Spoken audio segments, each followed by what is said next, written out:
नमस्कार, मी चैताली किचनमध्ये तुमचं स्वागत आहे। आजची रेसिपी आहे बासुंदी। अर्धा लिटर दूध घेतलेलं आहे।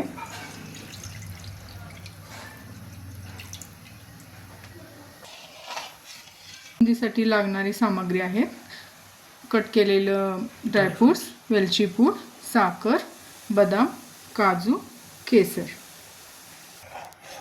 दुधाला एक 10 मिनिटं उकळून घ्यायचं।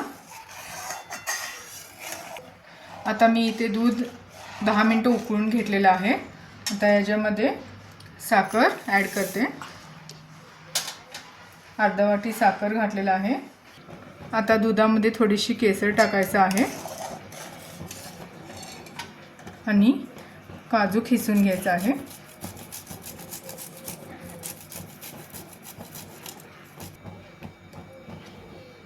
दुधामध्ये 5 ते 6 काजू व 5 ते 6 बदाम खिसून टाकायचा आहे।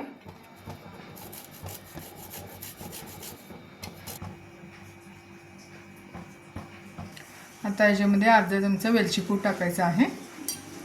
मग ते मिक्स करून घ्यायचं।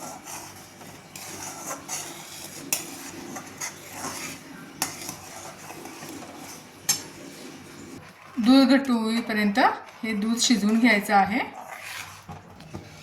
आता तुम्ही बघू शकता बासुंदी तयार झालेली आहे।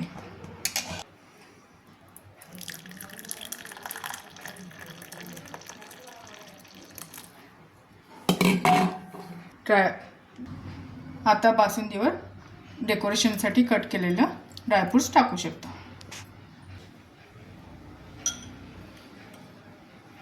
अशाच नवनवीन रेसिपीसाठी चैताली किचनला फॉलो करा।